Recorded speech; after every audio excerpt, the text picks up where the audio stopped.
गजा पर इस्राइली मजालिम के खिलाफ पूरी कौम यकजबान। आल पार्टीज कॉन्फ्रेंस में तमाम सियासी जमातों की भरपूर शिरकत। हम आवाज होकर फलस्तीनी रियासत के कयाम और गजा में जंगबंदी का मुतालबा। इस्राइली मजालिम की मजम्मत। करारदाद में घरों, स्कूलों, अस्पतालों और मसाजिद पर हमलों की मजम्मत। कहा, आल पार्टीज कॉन्फ्रेंस इस्राइली मजालिम की भरपूर मजम्मत करती है। गजा में इस्राइली जारहियत का खात्मा और फौरी जंगबंदी होनी चाहिए।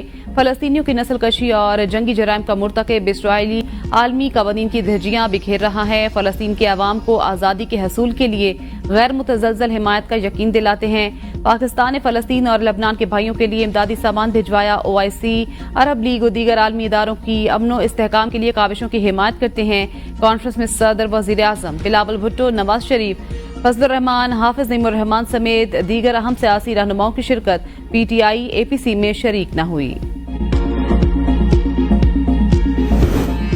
आज़ाद फलस्तीनी रियासत का दारुल-हुकूमत अल-कुद्स होना चाहिए। आज ही वर्किंग ग्रुप बनाएंगे जो मुख्तलिफ दारुल-हुकूमतों में पैगाम पहुंचाएगा।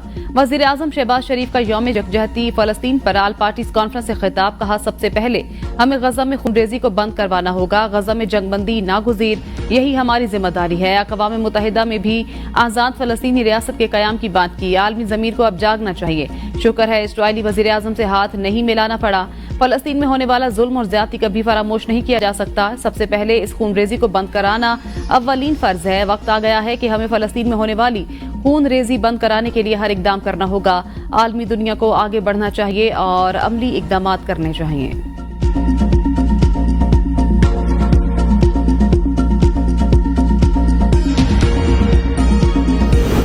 पाकिस्तान इस्राइली जारहियत की शदीद मजम्मत करता है। आसिफ जरदारी ने खिताब में कहा, इस्राइली जारहियत के बायस एक साल के दौरान 41,000 फलस्तीनी शहीद हो चुके। सेहत और तालीम का ढांचा बुरी तरह तबाह। निहत्ते फलस्तीनियों पर जुल्म के पहाड़ तोड़ने वाला इस्राइल खत्ते के लिए खतरा। इस्राइल आलमी कवानीन और इंसानी हकूक की खिलाफ वर्जी कर रहा है। आलमी बरादरी इस्राइल की मजालिम के खिलाफ आवाज उठाए। आल पार्टीज कॉन्फ्रेंस का मकसद फलस्तीनी अवाम से इजहार यकजहती के लिए है।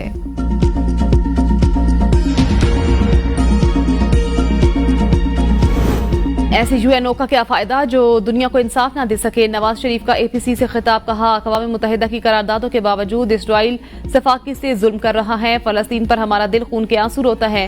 फलस्तीनियों के घर खंडरात में तब्दील होते देखकर दिल तड़प जाता है। फलस्तीन इशू पर खामोशी लम्हा फिक्रिया। इस्राइल फलस्तीन पर गासिबाना काबिज। अक़वाम मुत्तहिदा फलस्तीन इशू पर बेबस। ऐसा नहीं हो सकता। ये जुल्म करते रहें और हम देखते रहें। इस्लामी ममालिक के पास एक कुव्वत मौजूद है। इस्राइल के खिलाफ इसका इस्तेमाल आज नहीं तो कब करेंगे। शायद फिर कभी दोबारा इसके इस्तेमाल का मौका आए या ना आए, लेकिन आज ये मौका है। इस्राइल के पीछे आलमी ताकतें हैं, इसलिए दंदनाता फिरता है। इस्राइल को UNO की कोई परवाह नहीं। UNO को भी गालिबन कोई फिक्र नहीं कि वो अपनी करारदादों पर अमल नहीं करा सकती। सिफारिशात मुरतब करने के बाद इस्लामी दुनिया से राब्ता करें और अपना मौसर किरदार अदा करें।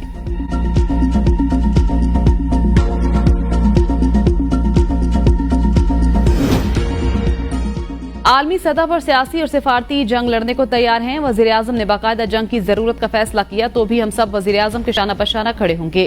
Chairman people's party Bilawal Bhutto का आल पार्टीज कॉन्फ्रेंस से खिताब। कुछ बैनुल अक़वामी कुव्वतों को गलत फहमी है। पाकिस्तान की सियासी जमातें एक पेज पर नहीं APC से वाज़ेह पैगाम भेज रहे हैं। सब फलस्तीनियों के साथ खड़े हैं। दुनिया भर में इस्तेमारी एजेंडा सब देख रहे हैं। इराक पर हमले के वक्त तबाही फैलाने वाले हथियारों का झूठ फैलाया गया। अब 7 अक्टूबर के हमले का बहाना बनाया जा रहा है। क्या इससे पहले फलस्तीन में अमन था? इस्राइल ने कई नस्लों से फलस्तीनियों को जरगमाल बना रखा है। क्या लबनान, ईरान और यमन में इस्राइली जरगमाली मौजूद हैं? इस्राइल का मकसद पूरे फलस्तीन पर कब्जा करना है। वो लबनान और मिस्र पर भी कब्जा करना चाहता है। हमने दुनिया में से होनियों की साजिश को बेनकाब करना है।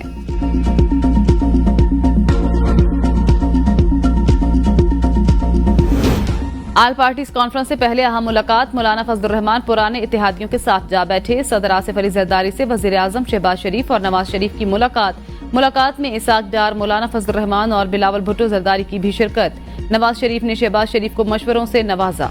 मुलाकात में मुल्क की सियासी सूरत हाल और पाकिस्तान तहरीक इंसाफ के एहतजाज पर तबादला ख्याल। सदर जरदारी, वजीर आजम शहबाज शरीफ और बिलावल भुट्टो ने नवाज शरीफ को ऐवान सदर से रुखसत किया। नवाज शरीफ ने बिलावल भुट्टो को थपकी भी दी।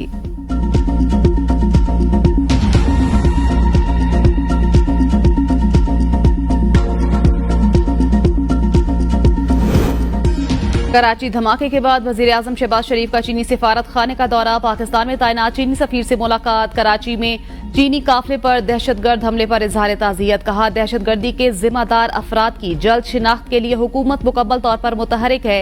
दहशतगर्दी के जिम्मेदारान को कैफिर किरदार तक पहुंचाया जाएगा। पाकिस्तान में मौजूद चीनी भाइयों के जानो माल का तहफ़्फ़ुज़ अवलीन तरजीह। पाक चीन ताल्लुकात को नुकसान पहुंचाने की घिनौनी साजिश को बर्दाश्त नहीं किया जाएगा। इस वाक़े की तहकीकात की मैं खुद निगरानी करूंगा। गैर मुल्कियों के लिए सिक्योरिटी इंतजामात को मजीद मजबूत किया जाएगा। चीनी सफीर का वाक़े के बाद हुकूमत के फौरी रद्द-ए-अमल और तहकीकात के आगाज पर इजहार तशक्कुर। वज़ीर दाखिला मोहसिन नकवी की चीनी सिफारत खाने आमद। चीन के सफीर जियांग जी डोंग से मुलाकात। कराची धमाके में 2 चीनी शहरियों के जाँ बहक होने पर गहरे दुख और अफसोस का इजहार। वज़ीर आला सिंध सैयद मुराद अली शाह की चीनी कौंसल खाना आमद।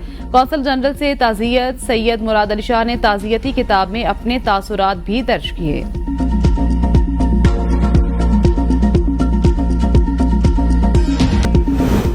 पाकिस्तान का दहशतगर्दी के खात्मे के लिए चीन के साथ मिलकर काम करने का अज़्म। तर्जुमान दफ्तर खारजा ने मीडिया ब्रीफिंग में कहा, कराची हमले के मुल्जिमान और सहूलतकारों को पकड़ने में कोई कसर नहीं छोड़ेंगे। कराची एयरपोर्ट धमाका पाक चीन दोस्ती पर हमला है। बुज़दिलाना हमले में मुलव्विस मुल्जिमान को इंसाफ के कटहरे में लाने के अज़्म पर कायम है। चीनी दफ्तर खारजा का हमले में अपनी शहरियों की हलाकत पर गहरे दुख का इजहार। कहा, पाक चीन दोस्ती और इकनॉमिक कॉरिडोर को मुतासिर करने की कोशिशें कामयाब नहीं होंगी। चीन इंसदाद दहशतगर्दी की कार्रवाइयों के लिए पाकिस्तान के साथ खड़ा रहेगा।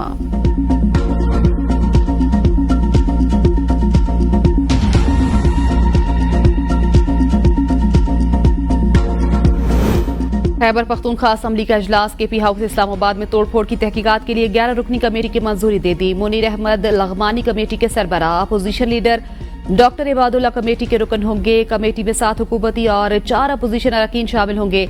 कमेटी केपी हाउस पर पुलिस और रेंजर्स की कार्रवाई की तहकीकात और होने वाले नुकसानात का जायजा लेगी।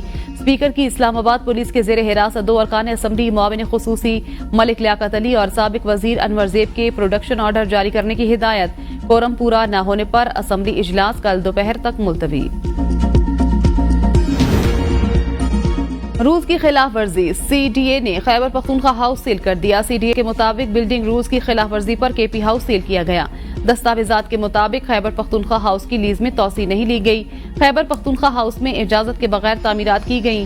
खैबर पख्तूनख्वा हाउस में तामीरात के बाद सर्टिफिकेट भी नहीं लिया गया। खैबर पख्तूनख्वा हाउस के A और B ब्लॉक को सील किया गया है। C ब्लॉक में फैमिलीज रिहाइश पजीर हैं।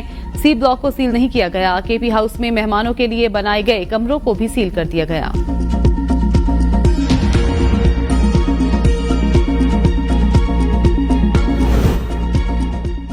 अली अमीन गंडापुर यहां से निकले। मोनाल रेस्टोरेंट से हरिपुर में दाखिल हुए हैं। वजीर दिफा ख्वाजा आसिफ का अली अमीन गंडापुर बारे अहम इंकिशाफ।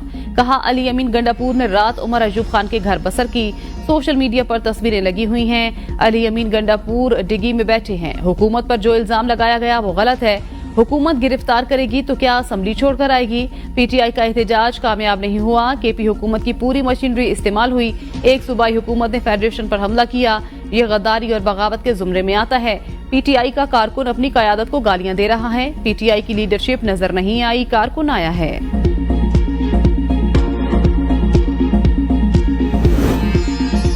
अली अमीन गंडापुर के बारे में ख्वाजा आसिफ का दावा बिल्कुल दुरुस्त नहीं। अली अमीन ना मेरे घर पर ठहरे, ना मुझे इसका इल्म है। उमर अयूब ने ख्वाजा आसिफ के दावे की तरदीद कर दी। ABN न्यूज के प्रोग्राम सवाल से आगे में गुफ्तगू करते हुए कहा, पुलिस ने बगैर इत्तिला मेरे घर पर छापा मारा। मुझे नहीं मालूम अली अमीन गंडापुर 24 घंटे कहाँ गायब थे। हुकूमत दबाव का शिकार। हमारे 2000 कारकुन गिरफ्तार कर लिए। एहतजाज में PTI के सारे MPAs मौजूद थे। MNAs को हिदायत थी वो एहतजाज में सामने ना आए। बैरिस्टर सैफ कहते हैं, अली अमीन केपी हाउस में मुशावरत कर रहे थे। जब हमला हुआ, वारंट होते तो अली अमीन गंडापुर सरेंडर करते। अली अमीन गंडापुर किसी से राब्ते की हालत में नहीं थे। अली अमीन ने कहा, रेंजर्स के जाने के बाद निकले।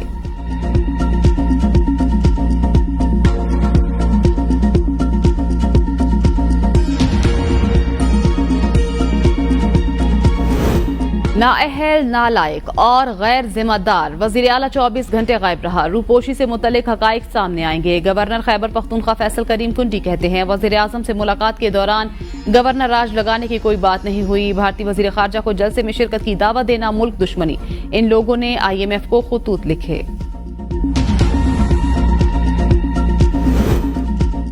इस्लामाबाद में एहतजाज के दौरान गिरफ्तार अलीमा खान और उज़मा खान एक दिन के जिस्मानी रिमांड पर पुलिस के हवाले। अदालत ने अली अमीन गंडापुर और आमिर मुगल के बिला जमानती वारंट गिरफ्तारी जारी कर दी है। अदालत का अलीमा खान और उज़मा खान को कल दिन 11 बजे दोबारा पेश करने का हुक्म। असद कैसर के भाई अदनान खान 7 रोजा जिस्मानी रिमांड पर पुलिस के हवाले। अलीमा खान ने कहा, गिरफ्तारी के बाद 10 घंटे एक थाने के ऑफिस में बिठाया गया, उसके बाद पुलिस लाइन ले गए। हमारे साथ गिरफ्तार 80 साल की 2 खवातीन भी थीं जो रात को बीमार हो गईं।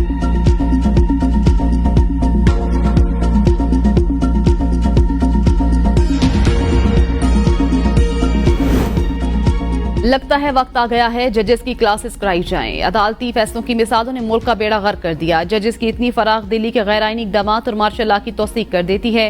क्या जजेस आइन के पाबंद नहीं? चीफ जस्टिस काजी फायजीसा के महकमे बहबूद आबादी पंजाब के मुलाजिम की नजरसानी दरखास्त में रिमार्क्स। कहा, जजेस की इतनी फराख दिली गैर आईनी इकदाम की तौसीक कर दी।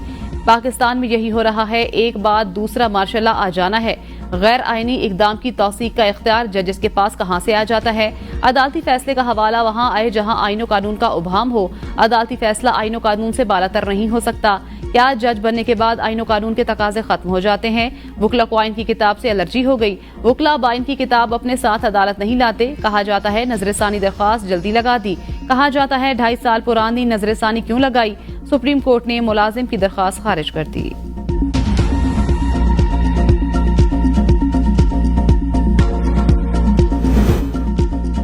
आजाद फलस्तीनी रियासत का कयाम अमल में लाया जाए। कायद-ए-आज़म ने इसराइल को नाजायज बच्चा कहा। मौलाना फजल रहमान का आल पार्टीज कॉन्फ्रेंस से खिताब। कहा, फलस्तीन पर हम सब एक साल से फलस्तीनी भाई मदद के लिए पुकार रहे हैं। इसराइल के खिलाफ दिफाई पोजीशन इख्तियार नहीं करनी चाहिए। गज़ा में 50,000 बेगुनाह मुसलमान शहीद हो चुके। जनूबी अफ्रीका की दरख्वास्त पर आलमी अदालत ने इसराइल के खिलाफ फैसला दिया। यूरोपीय मुल्क हमास और हिजबुल्लाह को दहशतगर्द कह रहे हैं। भारत खुलकर इसराइल की हिमायत कर रहा है। इस प्लेटफॉर्म से सिर्फ एक आजाद फलस्तीनी रियासत का पैगाम जाना चाहिए। अमीर जमात इस्लामी हाफिज नईमुर रहमान कहते हैं, 2 रियासती हल की कायद आज़म ने नफी की। करारदाद पाकिस्तान के तनाजुर में हम इसराइल को आजाद रियासत तस्लीम नहीं करते। कायद आज़म का मौकिफ था, इसराइल नाजायज रियासत है। हमास दहशतगर्द नहीं, जेनेवा कन्वेंशन के मुताबिक लड़ रही है। हमास का पाकिस्तान में दफ्तर होना चाहिए। इसराइली इक़दामात नस्लकशी के सिवा कुछ नहीं। अमरीका इसराइल की पुश्त पर खड़ा है। फलस्तीन के हालात सबके सामने हैं। इसराइल ने 1 साल के दौरान 85,000 टन बारूद बरसाया। इसराइल 40,000 फलस्तीनियों को शहीद, 70% इमारतों को तबाह कर चुका।